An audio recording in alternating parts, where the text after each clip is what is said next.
اس دربار میں اور میرے دربار میں کیا فرق ہوگا؟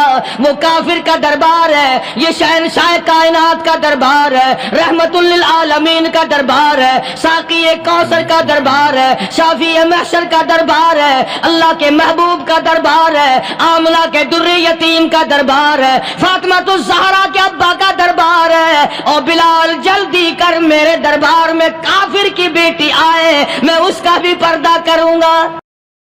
السلام علیکم ورحمۃ اللہ وبرکاتہ۔ دوستو، امید ہے آپ سب حضرات خیر و عافیت سے ہوں گے۔ استقبال ہے آپ کا ہمارے چینل حنیف ریئیکٹ پر۔ دوستو، آج کے قاری حنیف ملتانی رحمۃ اللہ علیہ کے بیان کا عنوان ہے ایک یہودی لڑکی کا درد بھرا واقعہ۔ دوستو، یقیناً یہ واقعہ بہت زیادہ ایموشنل ہے، رلا دینے والا ہے۔ اس بیان کو توجہ سے سنیے گا، بہت زیادہ فائدہ ہوگا۔ چلیے دوستو، مل کر اس بیان کو تو پہلے بتاؤ کہ تم مسلمان بھی ہو کہ نہیں؟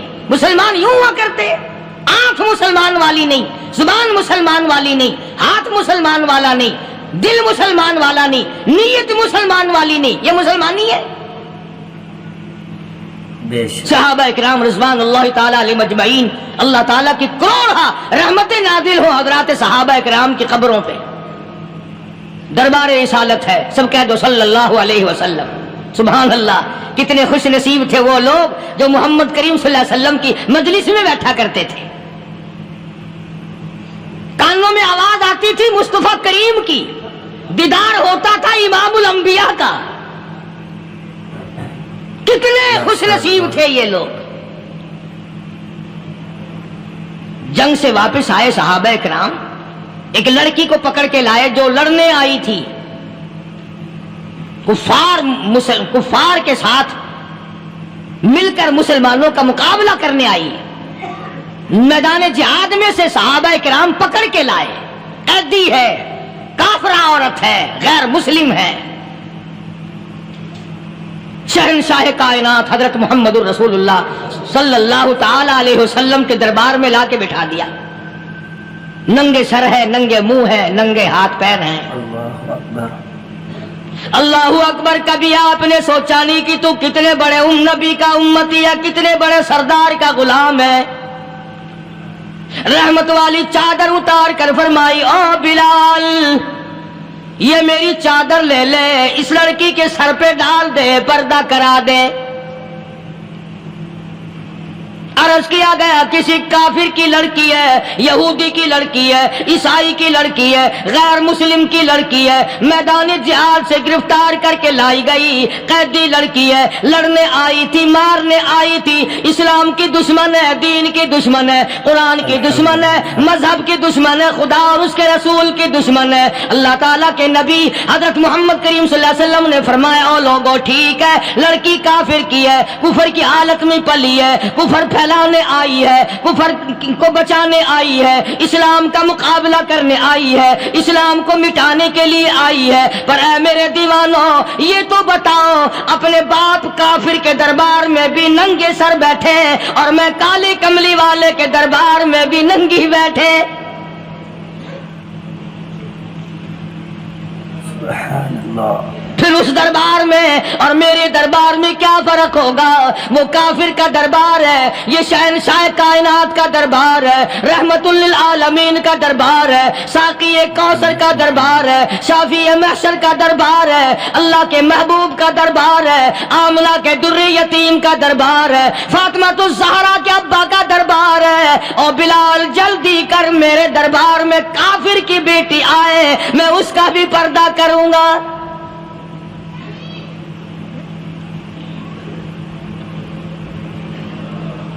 حضرت بلال رضی اللہ تعالی عنہ نے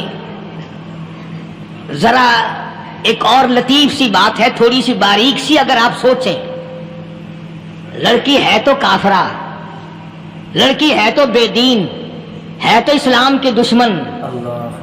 میں تو کئی مرتبہ سوچا کرتا ہوں کہ واہ لڑکی تیرا مقدر، ہے تو کافر کی بیٹی، خود بھی کافرہ ہے، مگر مقدر تو دیکھو، امام الانبیاء کی چادر سر پہ ڈالے بیٹھی ہے۔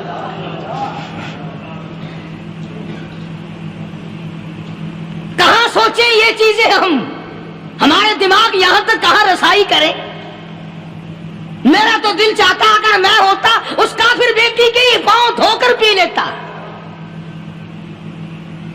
تو ایڈی مقدروں والی، تو اینی خوش نصیب، ابھی ابھی قیدی بن کر آئی، ابھی ابھی ہاتھوں میں ہتکڑی تھی، اور ابھی ابھی سر پہ رحمت دو عالم کی رحمت والی چادر ہے۔ اور پھر آپ نے پوچھا اب تو کیا چاہتی ہے، کیا چاہتی ہے؟ اللہ اکبر، کہنے لگی میرے گھر پہنچا دو، میں اپنے گھر جانا چاہتی ہوں۔ دو نوجوان صحابہ کو بلایا، فرمایا کہ انسانی رشتے کا تقاضا ہے، لڑکی نے ہم سے پناہ مانگی اور اپنے گھر جانا چاہتی ہے، ہم نے اس کو معاف کر دیا، جاؤ گھر چھوڑاؤ۔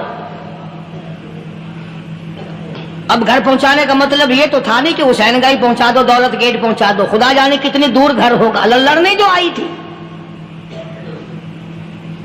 یوں لکھا ہے علماء اکرام نے، ذرا توجہ کریں، اور سچی بات تو یہ ہے اپنے دامن میں بھی ہاتھ مار کے دیکھو کہ ہم کیسے ہیں۔ محمد رسول اللہ صلی اللہ علیہ وسلم کے دو جوان دیوانے ساتھ ساتھ اس کے چلتے ہیں، ایک ادھر چل رہا ہے ایک ادھر چل رہا ہے، جنگل کا راستہ ہے، رات بھی راستے میں آئی ہے۔ نوجوان لڑکی کا بیان ہے، اپنے بھائی کو جا کے کہتی ہے یہ دو نوجوان میری ساتھ راستہ چلتے آئے، میری ساتھ سفر طے کرتے آئے، پر اے میرے بھائی جان، رب کائنات کی قسم مجھے تو یوں معلوم ہوتا تھا دونوں اندھے چل رہے، مجال ہے میری طرف نظر اٹھائی ہو۔ یہاں تو رکشے والے کا داؤ لگ جائے وہ بعد نہیں آتا، ٹانگے والے کا داؤ لگ جائے وہ بعد نہیں آتا، اور پیر صاحب تو اپنے یہاں سے خشک جانے کیسے دیں گے؟ کیوں جانے دیں؟ کیا مطلب؟ یہ شرافت ہے، یہ دین ہے، یہ اسلام ہے۔ مسلمان کی بیٹی کی عزت پہ ڈاکے ڈالنا، خدا کی قسم اگر اسلام کی حکومت ہو اور جس نبی کا تو نام لے کر جنت میں جانا چاہتا ہے، اگر نبی کا قانون زندہ ہو، قرآن کا قانون عدالت میں ہو، آنکھیں نکال دی جائیں۔ بے غیرت قوم، بے حیا اور بے شرم قوم، شرم نہیں آتی کہ زندگی کس طرح بسر ہوتی ہے۔ یہ کافروں کی بیٹیاں ہیں، یہ کسی یہودی کی بیٹیاں ہیں، چکلے چل رہے ہیں، بدماشی کے اڈے چل رہے ہیں، سب کو پتا ہے، افسروں کو پتا ہے، چھوٹے بڑوں لیڈروں کو پتا ہے۔ کون روکے؟ کس لیے روکے؟ سبحان اللہ۔ پھر یاد رکھو بات محمد کریم صلی اللہ علیہ وسلم کی، فرمایا جس ملک میں جس شہر میں زنا ہوگا، اللہ کے نبی نے فرمایا وہ جس دن برباد ہوگا آواز بھی نہیں آئے گی۔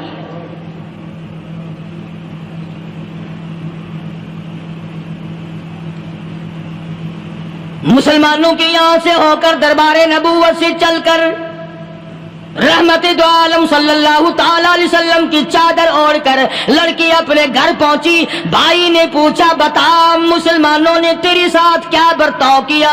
مسلمان تجھے پکڑ کے لے گئے تھے، اتنی خوبصورت ہے تو، ایسی حسینہ ہے، شباب تیرا، حسن تیرا، جمال تیرا، شکل و صورت نرالی، نقش نرالے، آنکھیں تیری نرالی، چہرہ تیرا نرالا، لب تیرے نرالے، قد و قامت تیری نرالی، حسن تیرا شان والا، جوانی شباب ہے، بتا مسلمانوں نے تیری ساتھ کیا گزری؟ رونے لگی اور کہنے لگی تو میرا ماں جایا بھائی ہے، پر میں کیا بتاؤں، زمین و آسمان کے مالک کی قسم، سمندروں کے پیدا کرنے والے کی قسم، درختوں کی پتی پیدا کرنے والے کی قسم، ان پہاڑوں اور زمین کے ذرات کو پیدا کرنے والے کی قسم، جو میری عزت کی حفاظت محمد کے غلاموں نے کی ہے، وہ تو ماں جایا بھائی بھی نہیں کر سکتا۔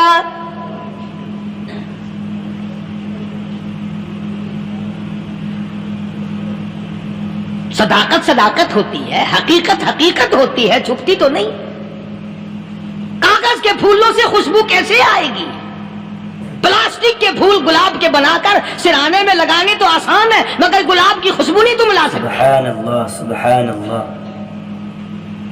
ارے وہ بھائی بھی تھا تو کافر، پھر بھی مقدروں والا نکلا۔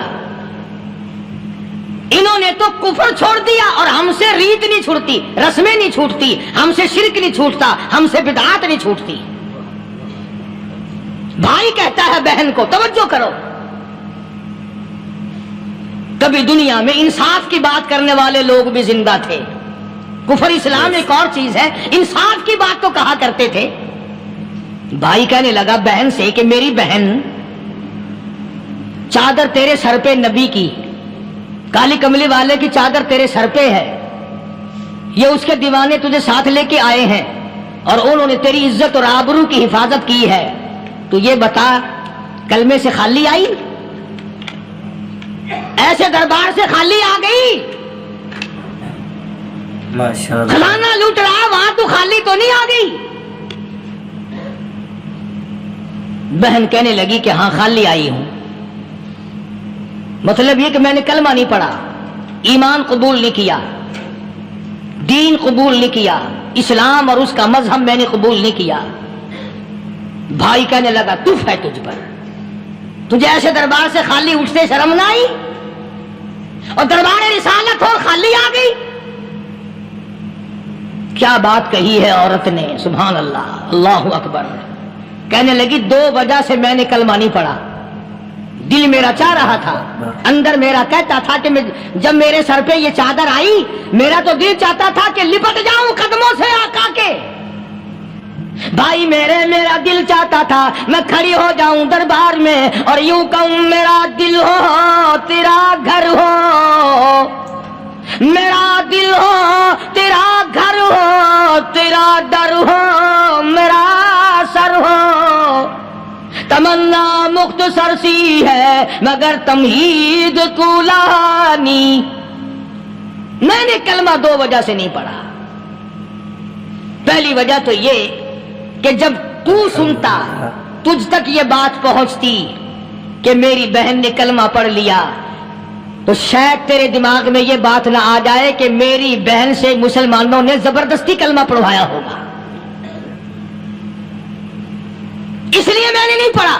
تیرے دماغ میں یہ بات نہ آئے کہ مسلمانوں نے مجبور کر کے، قیدی بنا کر کے جو لے گئے تھے، مجبور کر کے کلمہ پڑھایا اور میری بہن نے ڈر کے مارے کلمہ پڑھا۔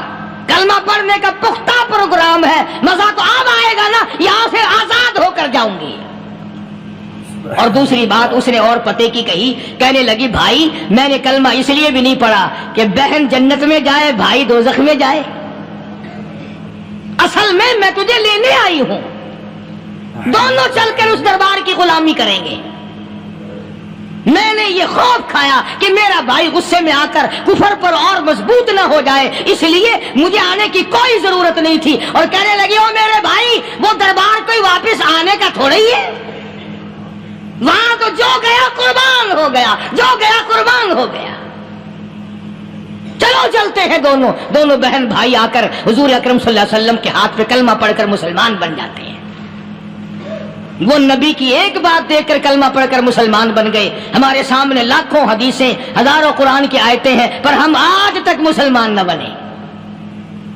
اللہ اللہ، جب مرضی آئی نماز پڑھ لی، جب مرضی آئی زکوٰۃ دے دی، جب مرضی آئی قرآن پڑھ لیا، جب مرضی آئی دین ایمان کر لیا، مرضی آئی چوری کر لی، مرضی آئی ٹھگی مار لی۔ اس کا نام دین نہیں ہے، اس کا نام ٹھگی اور فریب ہے۔ اس لیے قرآن کریم نے للکار کے کہا تأمرون الناس بالبر وتنسون انفسکم وانتم تتلون الکتاب۔ دوسروں کو اسلام کا نام لیتے ہو، دوسروں کے سامنے مسلمان بنتے ہو، حالانکہ تم کتاب پڑھتے ہو اللہ کی۔ افلا تعقلون، سوچتے کیوں نہیں ہو کہ تم کدھر چلے ہو؟ کیا پروگرام بنائے بیٹھے ہو؟ زندگی کا لاہ عمل یہ تو نہیں ہونا چاہیے جو تم نے بنایا ہوا ہے۔ اور آگے فرمایا تأمرون الناس بالبر وتنسون انفسکم وانتم تتلون الکتاب افلا تعقلون واستعینوا بالصبر والصلاة۔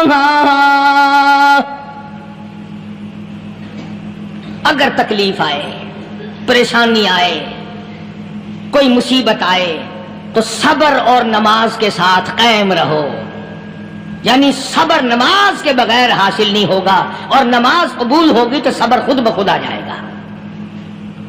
چنانچہ اللہ والوں کی زندگی کا مطالعہ کرو، کتابیں اور حالات پڑھ کر کے دیکھو کہ انہوں نے ساری عمر میں ایک ایک نماز بھی ضائع نہیں ہونے دی، تمام عمر میں ایک ایک نماز ضائع نہیں ہونے دی۔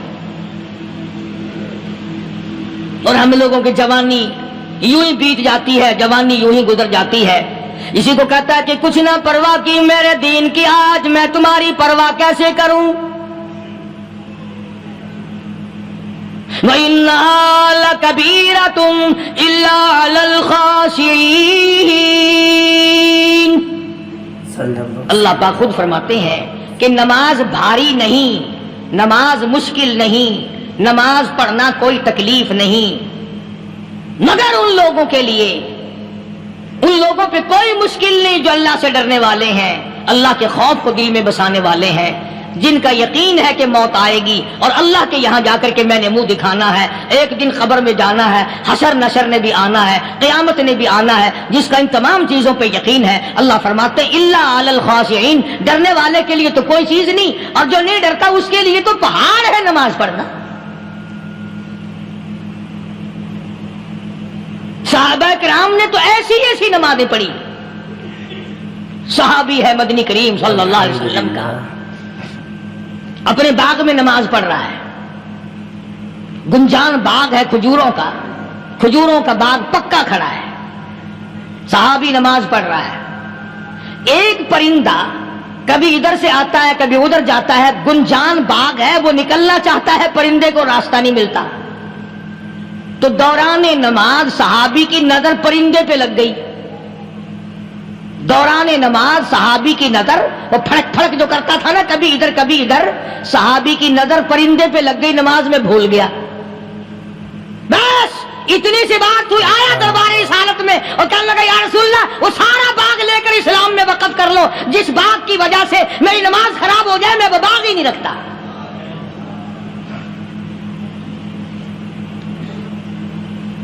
ہمارے یہاں بھی کوئی عظمت ہے نماز کی؟ کون پرواہ کرے؟ ان لوگوں کے یہاں تمام کا تمام نظام دین کا اپنا بنایا ہوا نہیں، جو دربار رسالت صلی اللہ علیہ وسلم سے نظام ملا نماز کا، انہوں نے صحیح معنوں میں وہ قائم کیا ہے۔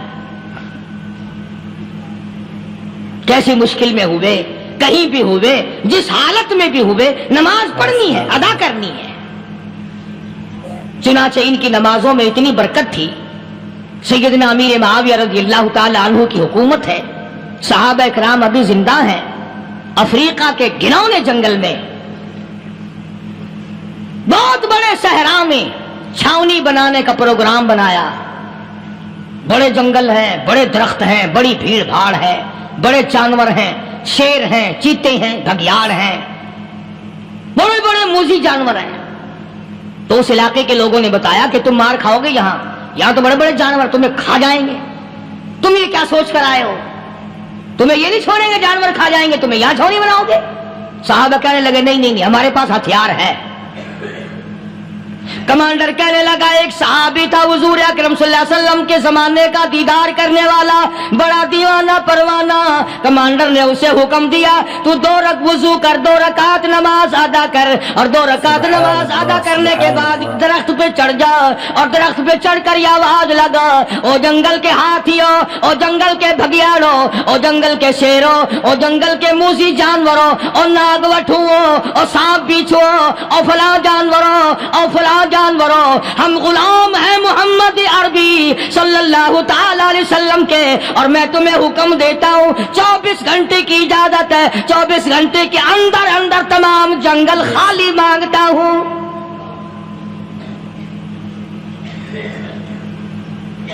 ماشاء اللہ نافذ کر دیا حضور کے غلام نے، ہاتھیوں پہ، جانوروں پہ، چیتوں پہ، بھگیاڑوں پہ، شیروں پہ۔ اور اعلان کا رخ دیکھیں آپ، کہا کہ 24 گھنٹے کے بعد جو ملے گا اسے قتل کر دیا جائے گا۔ اب اگر ہم میں سے وہاں کوئی ہوتا، کہتے ہو بڑے پاگل ہیں بھائی، کس سے باتیں کر رہے ہیں؟ ہاتھیوں سے باتیں ہو رہی ہیں، چیتے اور شیروں سے باتیں ہو رہی ہیں، بھگیاڑوں سے گپیں ہو رہی ہیں، لے جاؤ پاگل خانے میں. مگر یہ بات نہیں، صحابہ جانتے تھے شیر بھی اس کی مخلوق ہے، چیتا بھی اس کی مخلوق ہے، بگیاڑ بھی اس کی مخلوق ہے، ہاتھی بھی اس کی مخلوق ہے، اور ہم اس کے دیوانے ہیں، ہم اس کے بندے ہیں. جب اس کا ہی حکم نافذ کرنے کے لیے ہم نکلے ہیں، اب ہمارے سامنے کوئی چیز ٹھہر نہیں سکتی. تاریخ شاہد ہے. گیبن مورخ انگریز لکھتا ہے، امریکہ کا بہت بڑا پروفیسر تور آندرے انگریز مورخ لکھتا ہے کہ صحابی کی یہ بات سن کر جنگل میں کھلبلی مچ گئی، جانوروں میں شور مچ گیا، چیتے بگیاڑ اور طوفان مچ گیا. شور مچاتے ہوئے تمام کے تمام نے جنگل خالی کر دیا. مسلمان، جب تیرے اندر ایمان تھا، جب تیرا قرآن پہ ایمان تھا، جب تیرا نبی پاک صلی اللہ علیہ وسلم پہ ایمان تھا، جب تیرا حضور کی رسالت پہ ایمان تھا، جب اللہ کی توحید پہ تیرا ایمان تھا، اور تیرا مقابلہ شیر نہیں کر سکتا تھا، تیرا مقابلہ چیتا نہیں کر سکتا تھا. آج ایمان پلے ہے نہیں، آج تو ڈر کے مارے مر رہا ہے، مر رہا ہے، مر رہا اور مرے گا. الحمدللہ. ایک صحابی جنگل میں راستہ بھول گیا، اور بھول کر اور زیادہ صحرا میں جنگل میں نکل گیا. دیکھتا کیا صحابی سامنے سے شیر آیا. صحابی نے تو شیر کو دیکھ لیا اور شیر نے صحابی کو دیکھ لیا. اب شیر حملہ کرنے کا ارادہ کر رہا، سامنے ہے. اللہ اکبر، اللہ اکبر. صحابی نے للکار کر آواز دی، اور جنگل کے شیر، او جنگل کے شیر، کیا تو ان آنکھوں کو چیرنے کا ارادہ کرتا ہے جو آنکھیں محمد کریم صلی اللہ علیہ وسلم کے چہرے انور کا دیدار کر چکی ہے؟ ان آنکھوں کو پھاڑے گا، اس چہرے کو پھاڑے گا جس نے حضور صلی اللہ علیہ وسلم کا ایک دفعہ نہیں بار بار دیدار کیا ہے. تاریخ شاہد ہے. شیر جھکا، صحابی کے قریب آیا، اور یوں لکھا کہ آگے بڑھ کر صحابی کے پاؤں چاٹنے لگا، پیر چاٹنے لگا، اور زبان حال سے یوں کہنے لگا اگر تو ان کا غلام ہے تو میں ان کے غلاموں کا غلام ہوں. یہ جو تمہیں کہتے پھرتے ہیں نا، غلام ہے، غلام ہے، رسول کے غلام ہے، غلام ہے، غلام ہے، رسول کے غلام ہے، شکل پہ دیکھنا 12 بجے ہوئے ملیں گے. بالکل جھوٹ. شکل نہیں غلاموں والی، اخلاق نہیں غلاموں والا، اعمال نہیں غلاموں والے، عقائد نہیں غلاموں والے، سیرت نہیں غلاموں والی، لباس نہیں غلاموں. اور غلام کائے کا؟ بازاروں میں پھرتے ہیں نا، جلوس نکالتے ہیں، غلام ہے، غلام ہے، رسول کے غلام ہے. اس گلی سے نکلے، آؤ یار بڑی اچھی فلم لگی، وہاں چلتے ہیں. اب غلام فلم میں جا رہے ہیں، اب غلام بدماشی کرنے چلے ہیں. تو صحابی نے جب آواز دی، شیر نے جھک کر صحابی کے پاؤں چاٹے، اور یوں لکھا مورخین نے کہ بظاہر یوں کہنے لگا کہ تو راستہ بھول گیا. دم ہلاتا ہوا چلا، صحابی کو راستے میں چھوڑ کے گیا. اور مورخین نے یہاں تک لکھا ہے کہ جب صحابی سے شیر واپس ہونے لگا تو بھڑبڑا رہا تھا، گویا صحابی کو اپنی طرف متوجہ کرتا تھا. اور اس کے بعد خوشامدانہ عاجزانہ پہلو سے یہ کہتا تھا کہ او جانے والے، جس کا تو دیدار کرے گا اس کو میرا بھی سلام کہنا، ان کی خدمت میں میرا بھی سلام عرض کرنا. کوئی ایک واقعہ نہیں ہے. مدینہ منورہ سے شام کے راستے میں شیر آ کر کے بیٹھ گیا، لوگوں کا راستہ بند ہو گیا. کوئی آدھی مدینے پاک میں واپس، اللہ ہر مسلمان کو مدینے پاک کی زیارت نصیب فرمائے. ہاں ہاں، مدینہ بڑی شے ہے. ہاں، مدینہ نہ دیکھا تو کچھ بھی نہ دیکھا. ہاں، الہی دکھلا دے مدینہ کیسی بستی ہے جہاں پر رات دن مولا تیری رحمت برستی ہے. وہ شہر نرالا، وہ گلیاں نرالی، وہ شاہراہیں نرالی، وہ گنبد خضرا نرالا. خدا کی قسم وہاں جو آسمان سے نور برستا ہے وہ بھی نرالا ہی ہے. کسی نے آ کر مدینے میں کہا کہ راستے میں شیر بیٹھا ہے، لوگوں کا راستہ روک رکھا ہے. عبداللہ بن عمر رضی اللہ تعالی عنہ، صوفی صحابی، کوئی ایڈا بہادرانہ کام کرنے والا بھی نہیں، لاٹھی نہیں مانگتا، تلوار نہیں اٹھاتا، نیزہ نہیں اٹھاتا، تیر نہیں لیتا، گولی کا سامان نہیں، تیر و تلوار کا سامان نہیں، کوئی چیز نہیں، بے دھڑک بے جھجک جا کر شیر کا کان پکڑ کے مروڑ کے صحابی کہتا ہے تجھے کس نے اجازت دی حضور کے غلاموں کا راستہ روکنے کی؟ تجھے شرم نہیں آتی؟ تو سرکار مدینہ کے غلاموں کا راستہ روکے بیٹھا ہے۔ تاریخ شاہد ہے، دم ہلاتا ہوا جنگل کو بھاگ گیا۔ اور آج اولاد ہمارے کہنے کی نہیں، شیروں کو تو کیا منائیں گے، اولاد نہیں مانتی، بیوی نہیں مانتی، کچھ اپنا بھی قصور مانو نا، کچھ گڑبڑ ہے نا اندر۔ اختر شیرانی نے بڑی عجیب بات کہی، اسی کو کہتا کہ یہ عذر امتحان ہے، جذبہ دل کیسا نکل آیا، یہ عذر امتحان ہے، جذبہ دل کیسا نکل آیا، میں الزام ملک کو دیتا تھا، قصور اپنا نکل آیا۔ گریبان میں جا کر دیکھو، ٹٹول کر کے دیکھو، اپنی نیتوں کو ہاتھ مار کے دیکھو، اپنے عقیدے کو ٹٹول کے دیکھو، اپنے ایمان کو تلاش کر کے دیکھو، اپنی نظروں سے پوچھو، اپنی زبان سے پوچھو، اپنے پیٹ سے پوچھو، تیرے اندر کیسی روزی جا رہی ہے؟ کیوں کر ہم کامیابی سے ہمکنار ہوں؟ یہ خلقت پھر ہمارے لیے غیر کیوں نہ بنے؟ یہ سارا جہان ہمارا دشمن کیوں نہ بنے؟ صحابہ تو ایسے بے دھڑک تھے، کسی شہنشاہ کی پرواہ نہیں کیا کرتے تھے، کسی شہنشاہ کی اللہ والے نہیں کرتے تھے۔ تم تو بڑے پیروں کو ماننے والوں، پر جو میں بات بتاؤں گا پیر کی وہ نہیں مانو گے۔ مجدد الفسانی سرہندی سب کہہ دو رحمت اللہ علیہ، نقشبندی خاندان کے سربراہ ہیں، بہت بڑے بزرگ ہیں، پکڑ کر کے لے گئے حکومت والے، بادشاہ کو سجدہ کرانا ہے، بادشاہ کو سجدہ کرانا ہے۔ وہ کائے کا سجدہ کرتے تھے؟ وہ کسی سے ڈرتے ہی نہیں تھے، اللہ والا کسی سے ڈرا ہی نہیں کرتا۔ تو یوں سنا کہ انتظام کیا گیا کہ دربار کے قریب جا کر ایک دیوار بناؤ، اس میں ایک چھوٹی سا روشن دان دریچہ موری لگاؤ، جس میں سے جھک کر بندہ اندر داخل ہو، تاکہ ایک دفعہ جھک جائے صحیح، یہ پیر، یہ درویش، یہ قلندر، یہ ولی، یہ مولوی جو اکڑا ہوا ہے اسے جھکا لو جس طرح سے بھی ہو سکے۔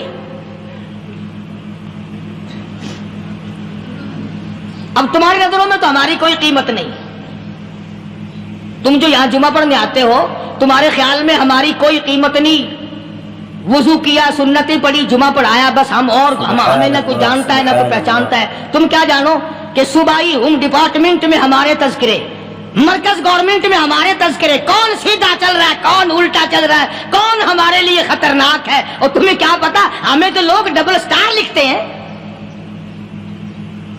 مجدد الفسانی سرہندی رحمت اللہ علیہ کے لیے کھڑکی بنائی گئی، جھک کر داخل ہوگا، اسی بہانے سے جھک جائے گا۔ مگر اللہ والوں کو عقل اللہ ہی عطا کرتا ہے۔ جب وہاں گئے نا، انہوں نے کہا جی اس میں سے داخل ہو کے اندر چلنا ہے۔ مجدد صاحب نے پہلے دونوں پیر داخل کیے، بجائے یوں جھک کر داخل ہونے کے یوں لمبے ہو کے داخل ہوئے، پیر اندر پہلے داخل کر لیے، یعنی اور بے ادبی کی کہ پیر پہلے لے گئے، میرے پاؤں ہے تیرا سر ہے، لاؤ ملاقات کر۔ اللہ والا جھکا ہی نہیں۔ پر اس اللہ والے کو یہ پتہ نہیں تھا کہ میں تو زندہ کے سامنے نہیں جھکتا، یہ مرووں کے سامنے جھکتے پھریں گے لوگ۔ انہیں یہ پتہ نہیں تھا کہ یہ قبروں کی مٹی چاٹتے پھریں گے، یہ رات دن شرک کی لعنت میں گرفتار ہو کر کے مریں گے۔ لگے ہوئے ہیں میلے، بھر بھر کے خلقت جا رہی ہے، پھوڑے پھنسی کا علاج ہوگا، بیماریوں کا علاج ہوگا، پانی چشمے کا پی آؤ، پانی چشمے کا پی آؤ۔